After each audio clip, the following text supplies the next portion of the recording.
bazo critiquer femme tama et ça va pas être ça va chrétien. C'est une honte pour nous les chrétiens. Très bien. Pour la vie sur ma chrétien. Chrétien ni na salaka de mas to bakabo salami ake ko luka prophète Nema aluka femme tama sans sabon. Mutute ofli ezali. Monte zo pénalité mabatu. Tant boye ko tia songi na parti oyo. Songi na parti oyo, ba monte ça nini et pela ba monte pelaka. Et quelqu'un dit que oh non, yango a cause pardon pour succès quel succès tu as dans lango. Quelqu'un qui voyage déjà pour mettre un concert, on va succès. Nous donnons l'aéroport à qui mettre un concert, ma bégi c'est là ma contrôle va succès. Non, ce sont des caracontars et à Bouzoba. Problème est sali que Yesunda longi. Yesunda gagné. Nous t'as segui pardon, ça dit azamo na nzambe. Très bien. Voilà. Femme Tamara bella de Bomate. Non, vous savez nous sommes au awa.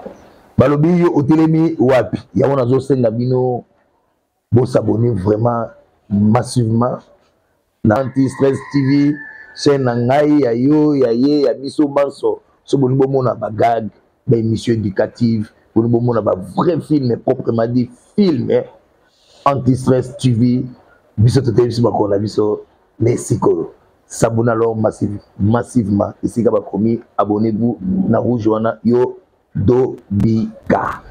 Allez, Dobika. Maboya, bonjour. Oui, bonjour, maman Nadine. Bonne santé, mon sang d'Ambekina. Ouais, par la grâce de Dieu, tous alliés, nous avons battu la bicho. Le dimanche, je suis à Pâques. Ils ont fait la bicho chrétien. Quand je dis les chrétiens croyant en Jésus-Christ. Pour ça, que nous avons, la sacerdoce royale, nous avons seulement 2 fêtes que Christ nous a laissées. La fête de la Pâque, Ozope Sabiso, enseignement sur sa mort et sa résurrection. La fête de la Pentecôte, Pentecôte veut dire 50e jour, c'était une fête pour là-bas en Israël, pour les Juifs, je pouvais dire.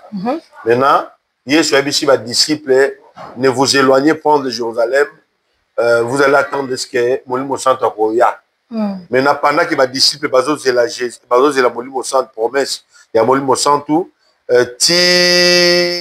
Jésus a bimé le bon pendant 40 jours, et tombé 50e jour, fête de la Pâque, de la Pentecôte. C'est comme cela que nous avons dénommé l'arrivée ou la venue du Saint-Esprit, la fête de la Pentecôte. Dans la chambre haute, nous avons un nombre, il y a 120 personnes, 120 disciples. Chambre haute veut dire simplement la maison de Marie.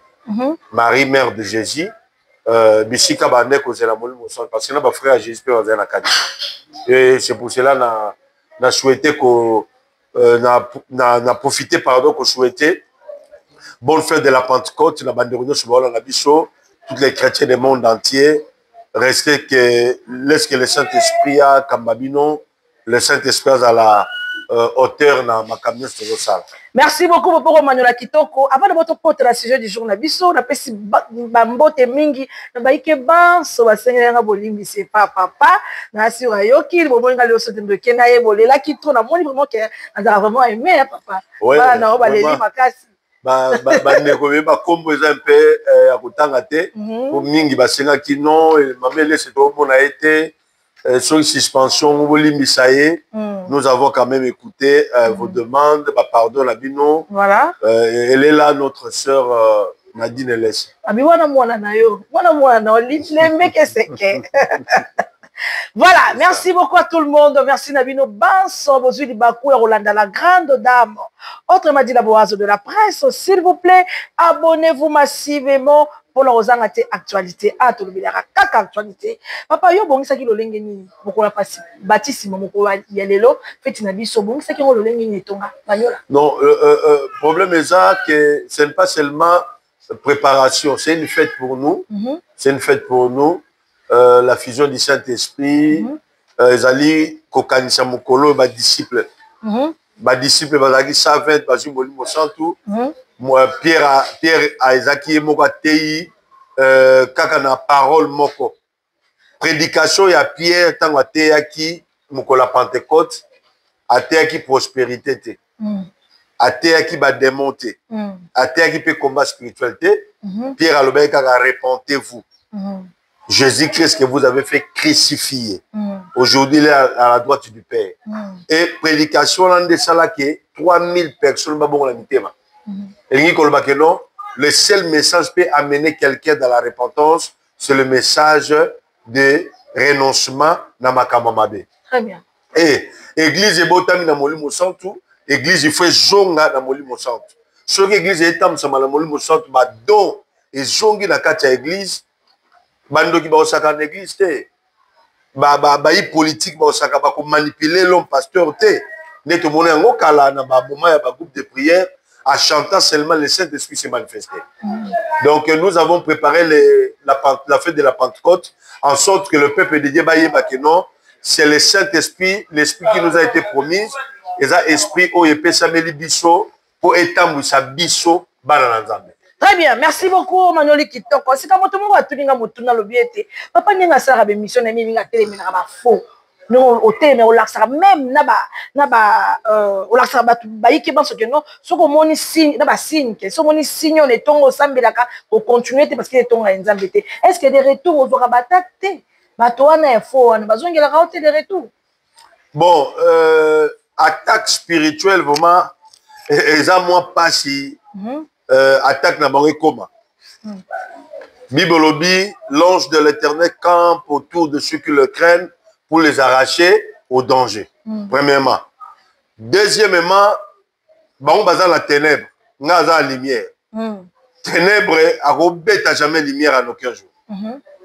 Yami Balez Ali, combat quand la joie parce qu'il m'envoie des gens, de la téléphone, finga, non,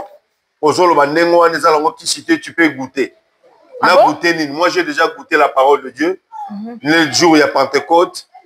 Dans le baptême, il y a Maï, dans le baptême, il y a Saint-Esprit.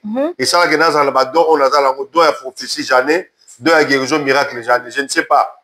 Nzamba Saïbichou Bassal Nzambe, a commis Singa Moshal Nzambe, on a yébakate. À l'accent, maman l'angate, tata l'angate. Sauf que ma mère me disait que, Bakenaka croisade, il dit, n'a pas la peau Gabi Kala. J'étais encore, moi, j'avais âgé de 4 ans, 5 ans. Père à son âme, papa Alexandre dit Nabala. Mon père priait là-bas avec maman Tumba Chao, ma père à son âme. Donc c'est dans ce sens-là. Combat la bango et ça a dit sur le côté. Voilà, parce merci. Que nous sommes dans le Seigneur. Très bien, voilà. Merci beaucoup papa. Bon, phénomène autour de mon me dit pour que le motoraki moyembi alamu ki tongo mo ba comme les musala nzambi. Tout me kana ko manyuna ngum kina mulai. Est-ce que ezaka ba pela nzambi to zaka ba sala ngana sentiment bango pona olanda ba offrande to ba di. Bon, je pense que tolobela ngomba lebele. Tolobela ngomba lebele gospel est un mot anglais. Gospel na français veut dire l'évangile. Très bien. Ou propager l'évangile. Teya sangumalam. Hein? Ndenge frère Nabiso, papa Nabiso, Metensia Mayemba. Samwambote waizo vanza. Samuo waluvuluzwe. Konsola utavulao. Oya vuketa vula. Kuwa samwambote kwa simba samwambote etoyaka kaka. Donc c'est ça. Voilà. Aimbango, donc c'est ça. Théa Sangomalamu, Dewabi, gospel. Gospel. Maintenant, problème est Ali, musicien. Il y a gospel. Aujourd'hui, Mélanzambe. La première des choses, il faut dans la convertie. Très bien. Il doit être converti. Très bien. Deuxièmement, il faut dans la fils ou fille de l'église. Moutazo yembelanza bosa la gospel. De tout le monde a lombongo, tout le monde a Enis Manyanga, tout le monde a il faut pas à la banne à l'église, base à la paix, converti. Très bien. Aussi longtemps que quelqu'un chante, quelqu'un fait l'adoration au Seigneur, mais il n'est pas encore converti, moutouan l'adoration na yeza adoration à Nzambeti. Ok? C'est pour cela. Tant moutazo te à Sangomalam dans Nzela Loyembo. Même dans la Bible, il y a eu des chantres. On va bengamaki na koyembela Nzambe. Toujours livre et psaume. Psaume de David parce que David a comment délai. Mais psaume est comment na David dit. Psaume est comment na David, il y a pas comment psaume de délai. Il y a pas psaume de David. Voilà. Et David a comment, Asaph a comment, Moïse a comment, le fils de Corée a comment, Salomon a comment, Eman le père a comment, na Ethan. Badwa comment psaume baza 8 personnes si je me trompe pas, bango wana. Maintenant, problème est Zanine. Comment fait-il que Moutabane Koyem de l'Anzambi Alinga s'est proclamé ministre de Dieu, a mis comme sa pasteur. Et Zaline a deux choses. Et Zaline soit convoitise, il y a mis balé soit sentiment. Okay. Là, n'a limité vie à Batouté parce que c'est Dieu qui appelle. Il y a d'autres personnes qui nous ont bengi dans un ministère, c'est-à-dire dans le saint ministère comme pasteur, docteur, apôtre, prophète ainsi qu'évangéliste. Voilà. Mais exclure était à Ayemba. Parce que le problème est ça, nous devons comprendre le bruit. Avant la ministre de Dieu, nous avons d'abord adorateur. Pourquoi le binengoana? Mokili avant et salama, les anges adoraient Dieu. Bah ange va ko adorer Nzambe. Avant Mokili salama. OK? Parce qu'on a tant on Nzambe appelle ces 5 ministères, les 5 ministères comme le don de base pour l'église. Ils ont préparé. Donc, 5 ministères, ils ont préparé, on dit quoi? 5 ministères, ils ont préparé la fiancée vers... ministère, ils ont préparé fiancée. L'église, elle a le fiancé pour avoir comme épouse. L'église, elle a comme épouse. Maintenant, la mission des 5 ministères est qu'on s'arrêtait quand? Tant que l'église est qu'on l'enlever. Les missions des 5 ministères, ils ont arrêté. Biso sotant au dans la gloire, tozaba adorateur. Très bien. Donc c'est ça, c'est absurde quelqu'un qui se proclame pasteur, à Tiki, Koye, mais n'entendait pas comme un pasteur, néanmoins qui a bien la n'est pas embêté. Parce que l'adoration, c'est tout un ministère. L'adoration est un ministère moko de l'éternité à l'éternité. Depuis Moukile Banati, Moukile Koufa. Mais biso to rejoindre Bandeko. Dans la gloire, dans le Seigneur, nous tous nous serons des adorateurs. Très bien. Donc c'est ça, Bandeko va comprendre, celui qui a appelé de chanter pour le Seigneur, azoté Nzela Loyem. Voilà, merci beaucoup Manoli Kitoko. Parce que vous matanga tango tu Manolo bete, ils ont deux choses moto aya ataki moyembi ya komi de l'eau pasteur. Obi mosu pose dans la sentiment. C'est comme si auto Rolanda yo ba yiki to bandimi mosu ya tonga ya moyembi mo bazaka moyembi ya komi de l'eau yo pasteur. Lolo ni ba koyeba ke non o ya yezali biangama ya mokelité ya inde sentiment. C'est comme si moi quelques signes, on ba ke non o ya yeba za kimbiangama te ya ki sentiment. La première des signes ce qui est la mission sur le ministère pastoral ou évangélique ou prophétique ou apostolat ou doctorat. La première des signes au monde là que non a une parole. Bon yaka boya bandi ko yembisa batu après yepo séminaire il faut bien que ça va être banda ba couper ce séminaire. Si la liboso au monde là que moto il n'a pas appelé le Dieu. Deuxième signe les amis. On comprend que Azalaka cité état que berger. Berger ou pasteur, nous avons bien dans l'automo, il faut ça l'office pastoral. Azala berger pour appeler ma troupeau, il y a quoi. Donc, ils ont des signes, on est relaxé, mouton à côté de la mangamanza, mais quand le c'est ça. Voilà, merci beaucoup. Nasi Tosubi Yano, ya mituna na biso, biso ba ekete na banda ko pona ko zali bongo, mituna papa yo ya Noli. Sikatola itola moki to tabe na actualité la saison du jour na biso. To moni nde ko na biso femme Tamar, basali réconciliation. Na papa na biso ne masikatenda to ebite. Bozongi boye papa ne masikatenda. Eza pona milinga o basakolela kete. Amoni peut-être qu'il a biki na kati ya milinga ndabite tete tikana zonga la sama kola mokeli ya mosana nzai pour que na luka moyeba longola milinga wana to ezalaki vraiment pardon mo sincérité amboka yo. Bon nazotanga deux versets pour la contredire batu oyo balingaka komema ba polémique là où se trouve Magamanzab. Premier verset ezali na Psaume chapitre 133 verset 1. Psaume 133 verset 1. Deuxième verset, ils dans Jean chapitre 20, verset 23. Nabali na premier verset, Psaume 133, verset 1. Qu'est-ce que la Bible dit? Cantique de David. Qu'il est agréable, qu'il est doux pour des frères de demeurer ensemble. ezali kitoko elengi malamu koleka na banda na nzambe ba umelesika moko. Réponse la bateau balingi polémique. Dieu n'est pas conflictuel. Dieu n'est pas un diviseur. Parce que na montagne ya Sinaï, tant apesa ki loi. Na montagne ya Sinaï, loi kabola batu. Œil pour œil, dent pour dent.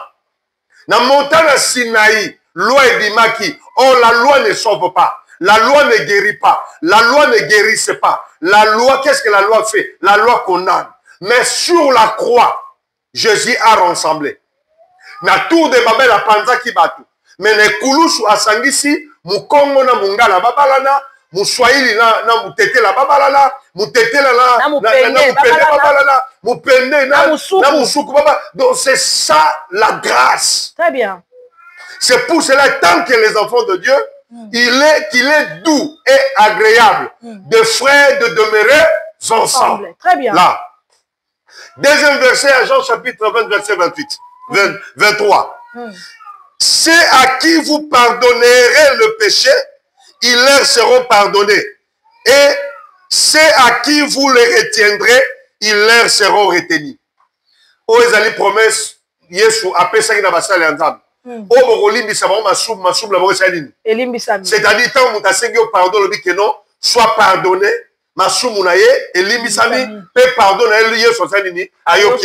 très bien. Donc, c'est-à-dire que il n'y a eu pas de malentendu entre femme Tamar ainsi que le prophète Néhéma. Le prophète Néhéma, c'est un père pour lui. Femme Tamar, c'est une fille.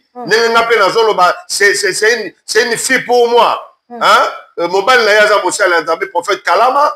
J'ai beaucoup aimé, admiré la démarche et l'accent que vous avez solo. Donc vous avez fait des démarches. Et la bino bagboseraki audience.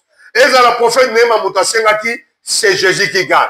Amen. Quand les enfants de Dieu basangani, quand il y avait des malentendus, il y avait des critiques, il y avait des polémiques.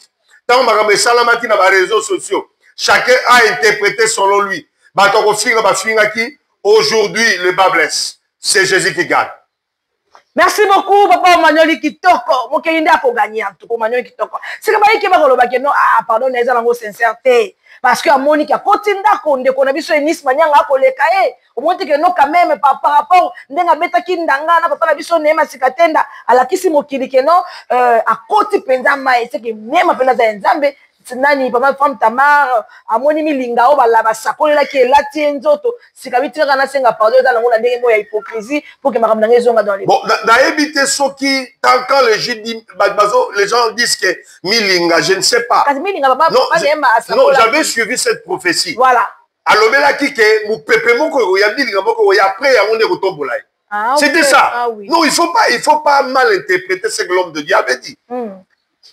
Néhéma Sikatena avait bien précisé le mec que non namoni mupepe moko milinga moko ya après wana nzamba otombola c'est ça mais comment on va milinga lati milinga ni la taille parce qu'il y a un terrain non moi je suis contre ça vous nyonso ba sala ba vidéo bazo critiquer femme Tamar et ça va pas être ça ba chrétien c'est une honte pour nous les chrétiens très bien et ça sonne pour la biso ba chrétien chrétien ni na salaka de mas to bakabo salami ake ko luka prophète Néhéma aluka femme Tamar sansama mutute mais nous avons quand même prié moi personnellement le prophète Jérémie Kalama le mari de ma petite sœur femme Tamar na bengi ma petite sœur parce que na bokulana ya nae aza moleki nanga ya Équateur vous voyez donc c'est-à-dire que je lui ai parlé on s'est parlé non na ce sont des choses non ils m'a raconté batunde ba pelisa ki moto vraiment bango ba pelisa ko pesa moto te ba direct ba sala ki papa moi tu la direct ba sala ki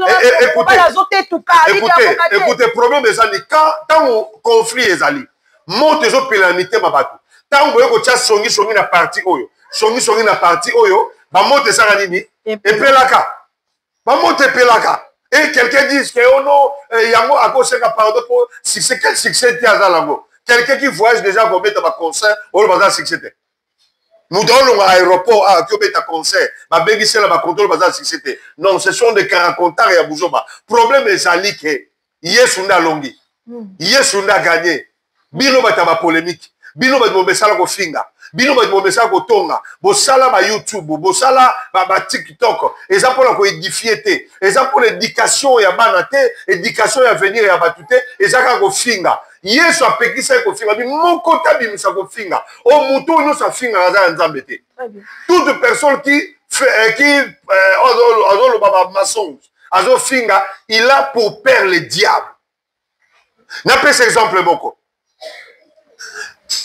ebemba Moïse baweleli yango entre ange Michael na Satan baweleli ebemba Moïse écoutez ce que la Bible dit donc baweleli ebemba Moïse Satan bandi kofinga ange Michael eza la Bible parce que kofinga eza ya biso te si quelqu'un azaka na mafinga comprendre kadam na ye soki aza na sorcellerie te c'est azali athée. Premièrement, d'éducation, tu ne peux pas ingérer dans les réseaux sociaux. Tu ne peux pas ingérer. Nous avons des parents, nous avons des enfants, nous avons de belles familles, nous avons des nièces. Ce n'est pas du tout pour nous, les enfants de Dieu. Même aux amours, on a mis l'éducation pour Satan fingi ange Michael. Ange Michael a dit que pourquoi? Parce que ange Michael dit que l'éternel te réprime. Donc, muta sala oza créature nzambe na rofinga yote. Nzambe mo muta sala a réprimer. Donc c'est ça à réprimander. Donc c'est ça. Donc c'est-à-dire que beaucoup ne savent pas. Tu peux ça qui monte oyo. Mais Yesu na longite. C'est Dieu, c'est Dieu qui touche le cœur.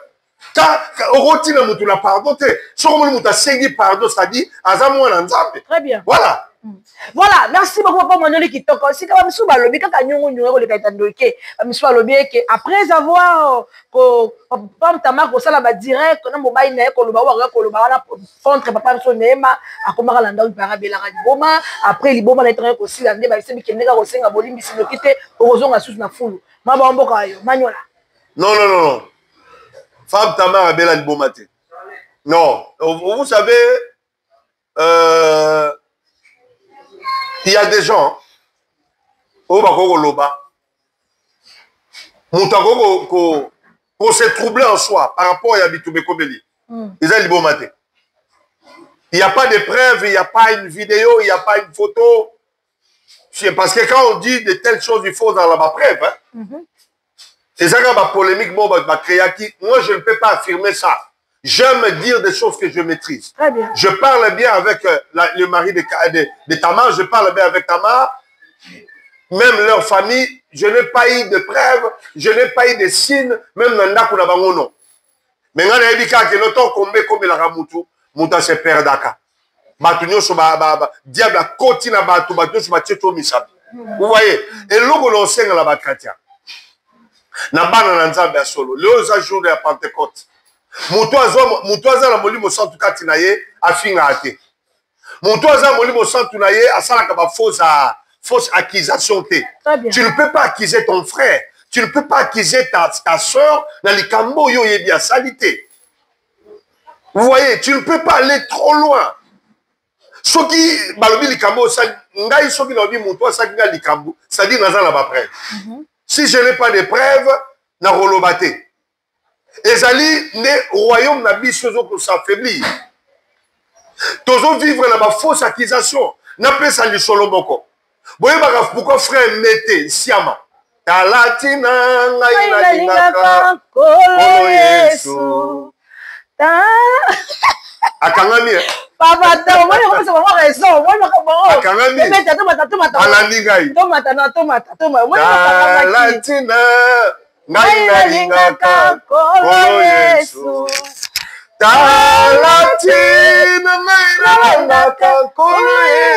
Donc, c'est-à-dire quoi? Amen. Le frère Nabiso, papa Nabiso mette ça. Vous voyez pourquoi l'on va vivre avec ça? Sœur Morabi, Mara, maman Morabi, Mara sont des années 94 comme ça, après deuxième pillage. Après, si ma témoignage dans ORGT, dans la radio. Alors, que papa mettait à Yemba Mungongone Weza la sirène. Et Tambola, Zahir Mobimba à l'époque. Tina ba chrétien ba comme koloba frère Betaye ba Mungongo nzora Mungongo zango ya kisi et ça là est passé kolonga frère Beta longa à Congo. Okay. Na ba chrétien lelo maman na kendat. Tout monde a été là. Monde a tenu de go utiliser mutu pour atténuer fait à réveil. Attention à ma fausse accusation. Attention sur le yoki likambu. Avant d'agir, il faut vérifier. Yami balé. Donc, comme avant d'entrer à Fidèle. Paix à son âme. Apôtre Sikate na Jacques Iyadi. Papa Yaneema. Ok. À ça la croisade na Tata Raphaël. Non, c'était le 24. À Silsi, croisade ouana. Moi, si beaucoup les cas à l'objet que non, né dans mon état habitué à la mission comme qui ngano. Et tambola Zahir à l'époque Mobiba. Maloma, à Ngano, vous voyez des choses. Tout ça, diable à Luka qui moyenne n'a pas tout fait réveil. À Luka et Kaka, point faible, il va traiter ça ma fausse accusation. Très bien. Un chrétien a vivre la fausse accusation. Amen. Écoutez ce que la Bible dit. Vaut mieux écouter les témoignages du Saint-Esprit qu'écouter les témoignages des hommes. Les hommes mentent. Les hommes font des fausses accusations. Très